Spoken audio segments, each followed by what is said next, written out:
You're already as good as gone. Those cruel words came from my husband when I was at my lowest point. During the darkest battle of my life, with our 3 infants crying at my side, he spat them like poison.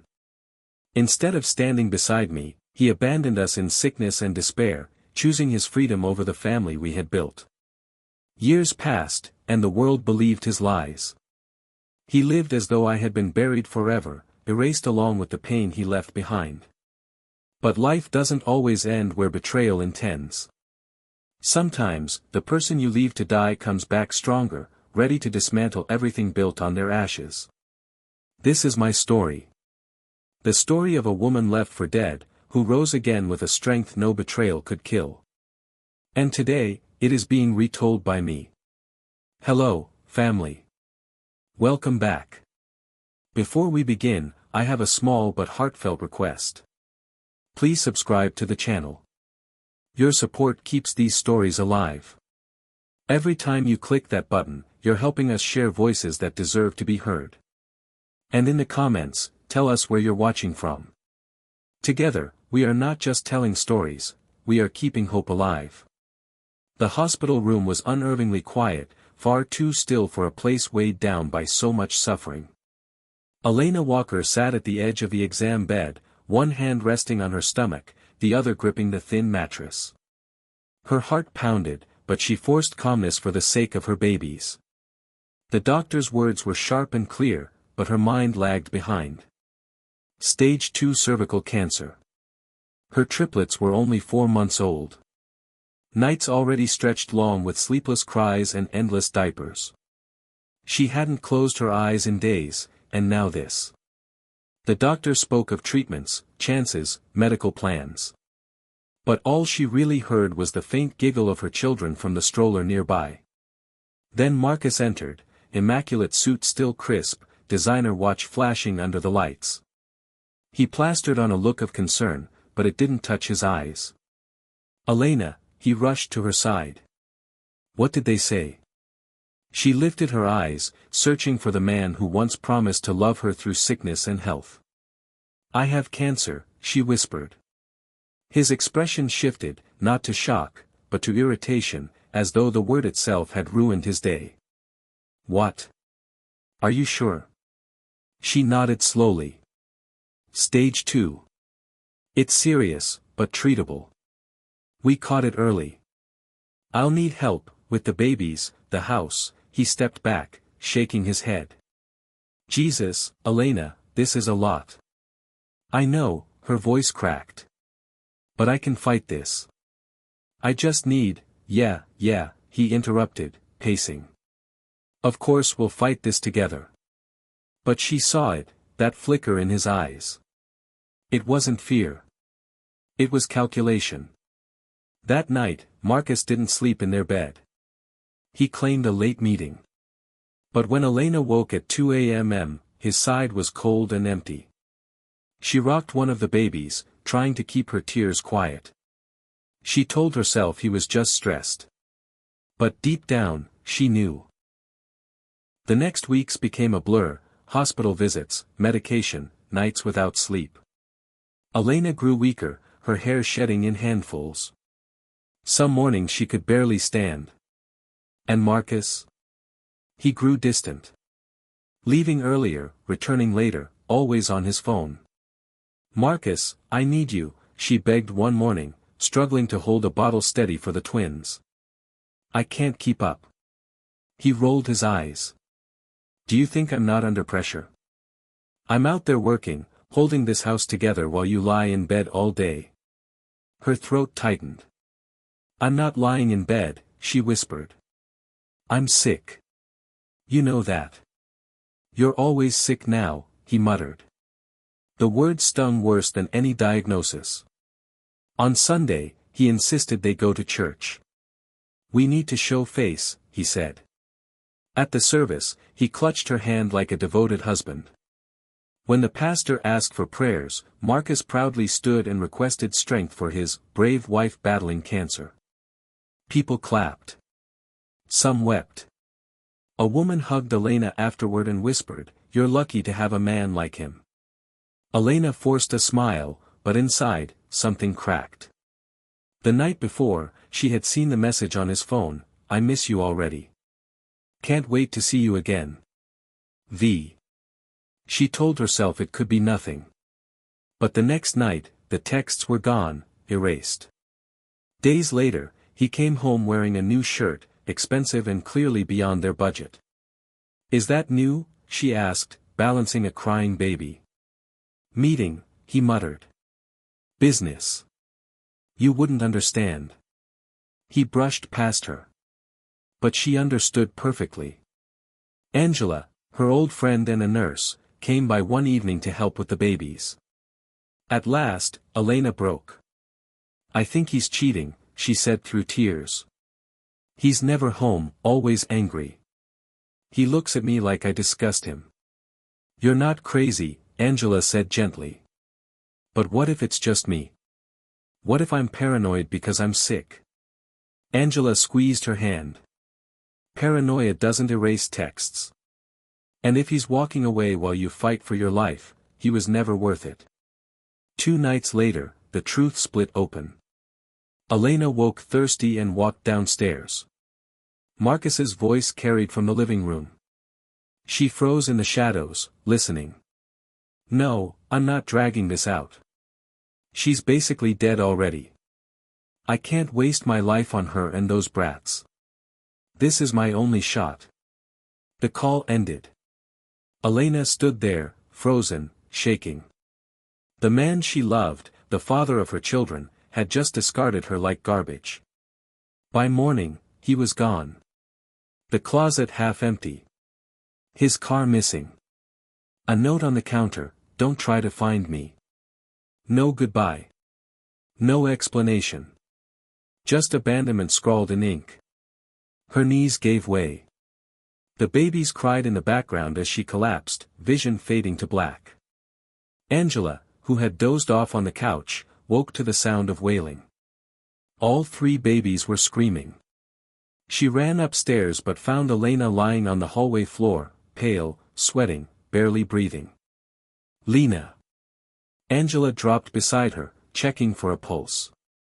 Weak, but there. With shaking fingers, she called 911.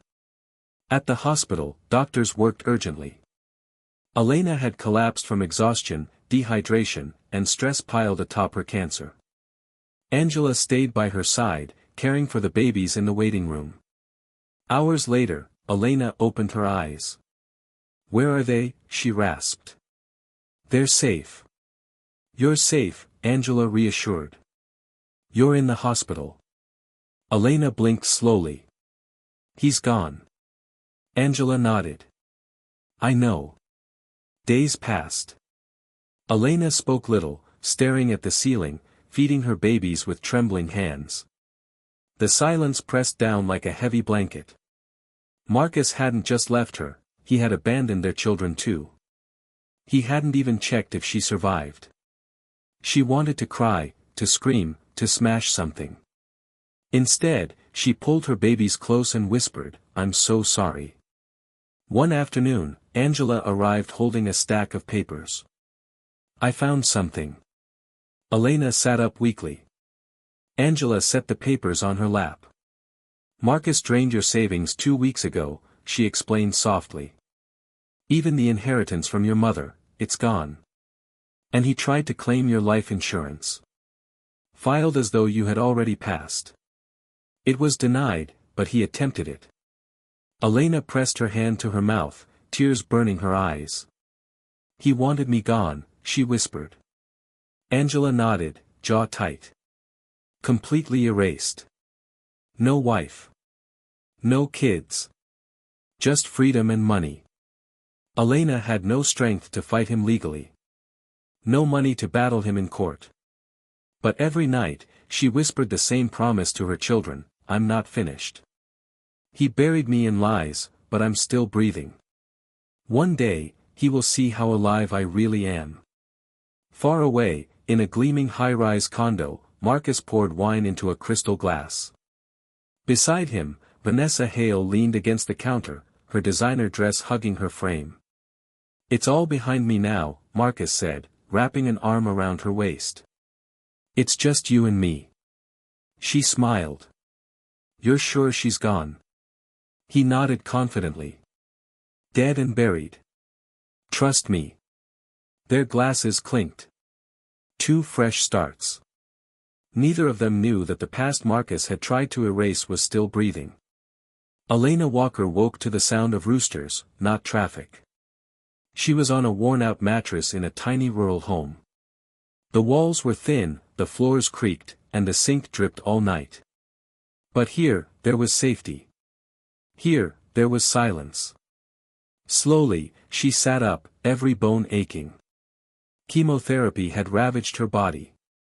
Her frame was weak, her skin pale, her reflection in the mirror almost ghost-like. But ghosts don't die. They wait. Her triplets were asleep in the next room, nestled together in a second-hand crib Angela had found through a local church. They knew nothing of betrayal or lies. To them, their mother's scent and warmth were enough.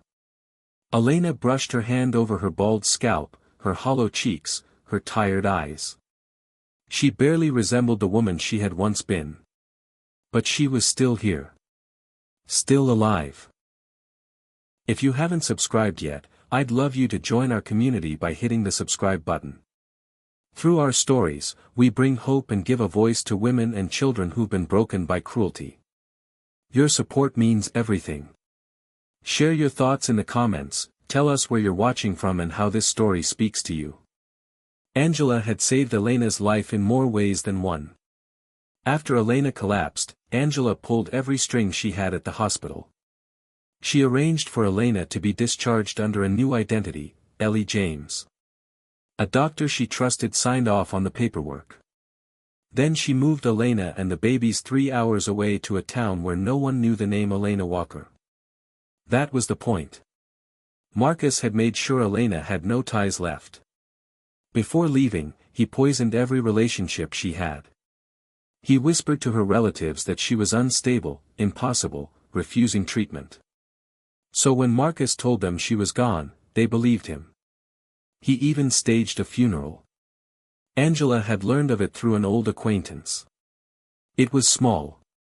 Private, Angela told her. He even cried in front of the priest, holding one of the babies. Elena's chest tightened. He buried me alive. Angela nodded. He fooled everyone. Honestly, he deserves an Oscar.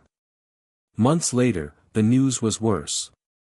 Marcus had married Vanessa Hale. The wedding was extravagant, held at her father's vineyard. Photos filled the society pages, Marcus in a custom tux, Vanessa in a gown worth more than Elena's entire savings. The caption stung most: Marcus Walker, widowed father of triplets, finds love again after heartbreak. He had built a new life upon her grave. At night, when her children slept, Elena scrolled through the internet with trembling hands, searching for scraps of the man who had destroyed her. Marcus was everywhere. Interviews. Articles. Praising him as a single father and mental health advocate. He even launched a non-profit, the Elena Foundation for Women's Cancer Awareness. He used her name. Her illness. Her suffering. To gain applause, wealth, influence. "I want to fight," Elena whispered to Angela one night. "I want to burn it all down." Angela placed a steady hand on hers. "If you reveal yourself now, he'll take the kids. He has money, connections. He could twist everything." Elena's jaw tightened. "So what do I do?" Angela's eyes were firm. "You wait. You heal. You rebuild quietly. And when you return, you come back like a storm." So she did. Years passed. Elena worked quietly under her new name. She cleaned houses, babysat, folded laundry for the elderly. Angela came on weekends, bringing groceries, medicine, encouragement. Her children grew strong and joyful. They laughed freely. They called her mommy without fear. Elena's body healed slowly. Her hair returned, soft and dark. Her cheeks regained color. She learned how to live again, but she never forgot. Then came the turning point. Angela entered one Saturday carrying a manila envelope, her face grim. She slid it onto the table. I dug deeper. Inside were documents, forged signatures, a fake death certificate, stolen accounts. Marcus had transferred Elena's inheritance into a shell company. He had even tried again to file her life insurance. Elena clenched her jaw. He killed me on paper to rob me. Angela nodded. And the world still calls him a saint. A week later, Elena saw the video. Marcus Walker on stage, smiling under bright lights. The headline, Humanitarian of the Year, Marcus Walker honored for cancer advocacy. Behind him hung a banner, the Elena Foundation Gala for Women's Strength. Her stomach twisted. He was still feeding on her pain. Still using her name. Still stealing her story. She trembled with rage. Angela studied her carefully. Say the word. We can expose him. Elena's eyes hardened. Not yet. Let him climb higher. The higher he rises, the harder his fall. It had been nearly 5 years since Elena Walker died. Now, under the name Ellie James, she stood in front of an old storefront with keys in her hand. The sign above read, J&L Home Goods. Angela stood beside her carrying a box. Are you ready for this? Elena nodded firmly. I've hidden long enough. The shop became her quiet rebellion. She poured every spare dollar into fixing it, painting walls, repairing the floor, stocking shelves with handmade crafts from women in local shelters. Her triplets, now 5 years old, laughed as they played hide-and-seek in the aisles. To the neighborhood, Ellie James was a cancer survivor who had rebuilt her life from scratch. No one questioned her past. They only admired her strength. And slowly, the store found success. But Elena's real mission was bigger. She was gathering strength in silence. Waiting for the perfect moment to crush Marcus Walker. Angela had a plan. She contacted an old friend, investigative journalist Darren Cole, known for exposing corruption. They met in the shop after hours. So, let me get this straight, Darren said, sipping bitter coffee. You want me to take down Marcus Walker? The same guy plastered on every charity billboard in the city? Elena's gaze was steady. He faked my death. He stole my inheritance. He built a cancer charity in my name. None of it is real. Darren froze. You're Elena Walker. Legally, no. But biologically, emotionally, painfully, yes.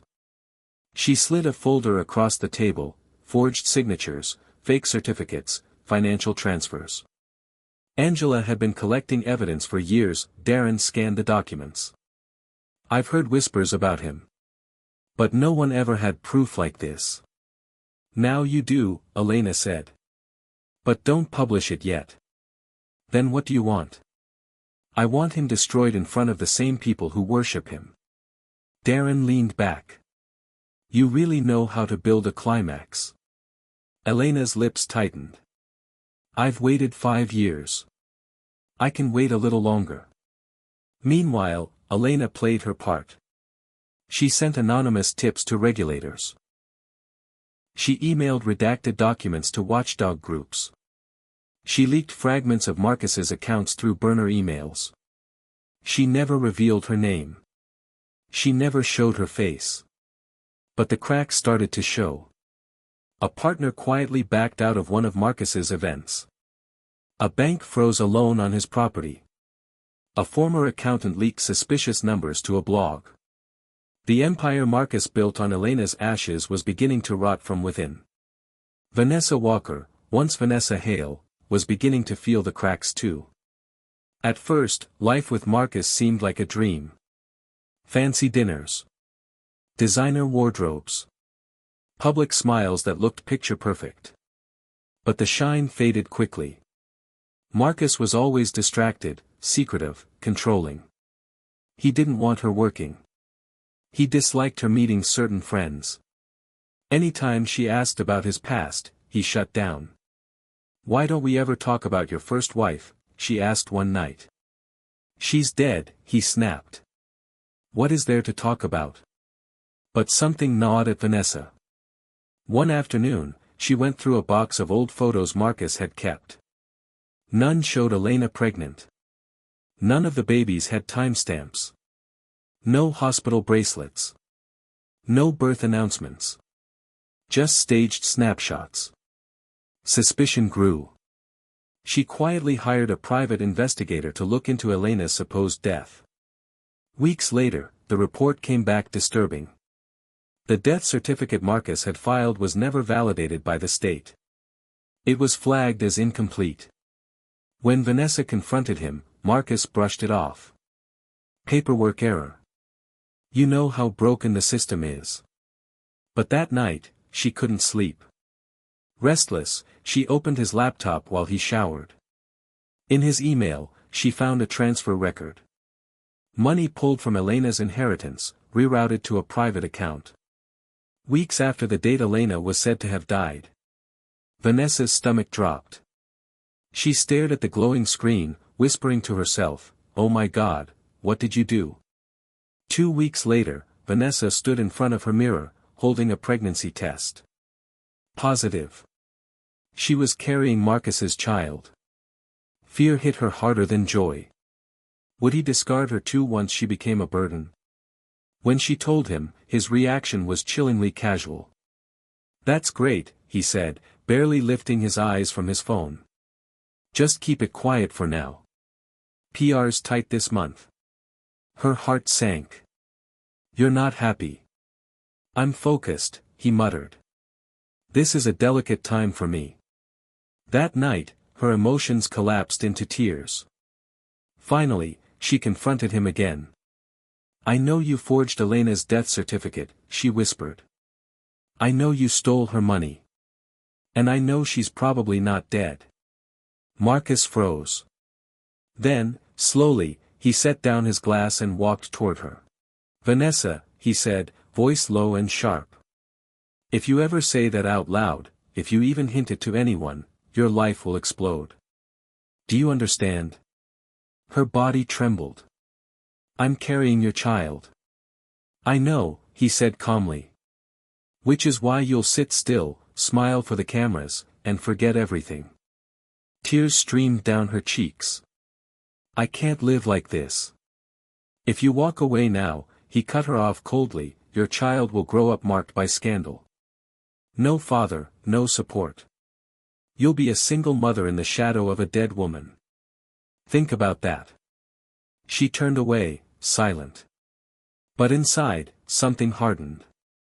Back at her small shop, Elena watched events unfold from a distance. Angela arrived one evening with a flash drive. Inside was damning evidence, tax fraud, charity embezzlement, shell accounts, all tied to Marcus. Darren, the journalist, had confirmed it too. The story was nearly ready to go public. But Elena stopped him. "Not yet," she said firmly. "Let him plan one more show. Let him gather every admirer in one room. Then we burn him." Darren smirked. "You sure know how to stage a finale." "I've waited 5 years," Elena replied. "I can wait a few more weeks." Then came the twist. One morning, an email arrived from Marcus's PR firm. Sent to local business owners. They didn't know Elena's real identity. Subject line, "The Elena Foundation Gala, honoring women fighting cancer." Marcus was hosting another gala in her name. Again, using her suffering as his brand. This time, Elena smiled. She wouldn't watch from the shadows. She would walk through the doors herself. Weeks of preparation followed. Angela helped her choose a dress. Darren polished the story for release. And then, the final piece, Vanessa secretly reached out to Elena. She had proof, Marcus's original letter of abandonment. The one where he had written her off as already dead. Elena's children, now old enough to understand too much, were told nothing. A sitter stayed with them the night of the event. Elena stood before the mirror, adjusting her earrings. Her reflection was calm, sharp, unrecognizable from the frail woman who had once collapsed on her hallway floor. She wasn't Elena Walker the victim anymore. She was a survivor, and she was about to bury Marcus for real. The ballroom shimmered with chandeliers and soft piano music. Waiters carried trays of champagne as cameras flashed. It was Marcus Walker's big night. Behind the stage hung a giant banner, the Elena Foundation Gala, honoring women battling cancer. Vanessa stood beside Marcus in a red gown, her hands folded neatly. She looked like the perfect wife, but her loyalty was already gone. Marcus stepped onto the stage as the spotlight found him. "Thank you all for being here tonight," he began, flashing his rehearsed smile. "This night is dedicated to a woman who touched my life deeply and whose memory continues to inspire thousands of women fighting cancer." Applause echoed. Cameras clicked. But the clapping stopped suddenly. Gasps rippled across the room. Heads turned toward the back entrance. And there she was. Elena Walker. Alive. She walked forward in a sleek black dress, her shoulder-length hair framing her face. Strong. Steady. Radiant. Marcus froze mid-sentence. His lips parted, but no sound came out. The room erupted. Reporters shouted. Cameras flashed. Guests whispered. Vanessa's glass slipped from her hand and shattered on the floor. Elena stopped at the base of the stage, locking eyes with him. "You weren't expecting me," she said softly. The microphone carried her words through the hall. Marcus stumbled back. "Elena, this isn't what it looks like." Vanessa's face went pale. She turned to him, pulled the ring from her finger, and dropped it at his feet with a sharp clink. Then she walked off stage, not looking back. No one stopped Elena. She stepped onto the stage, calm and unwavering. From her purse, she pulled a folder. "Good evening," she began. "I am Elena Walker. Not a memory.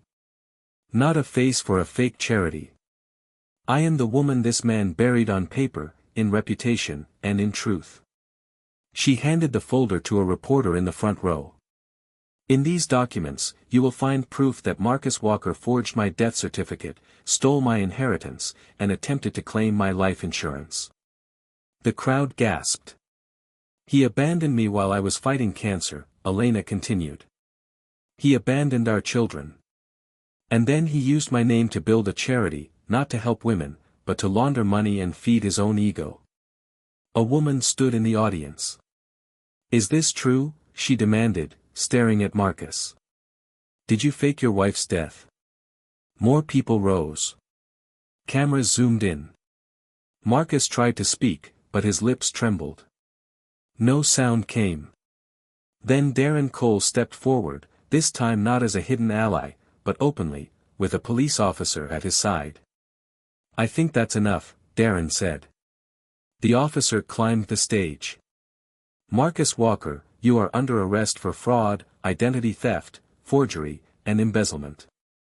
Gasps filled the room. Guests shouted. Cameras flashed wildly. Marcus shook his head. "No, this is lies. She's setting me up."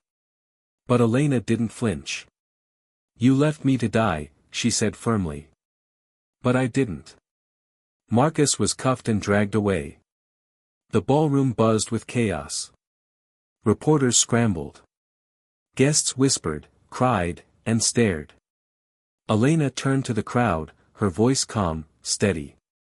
"I am not here for revenge. I am not here for pity." Her voice trembled slightly, but her strength never wavered.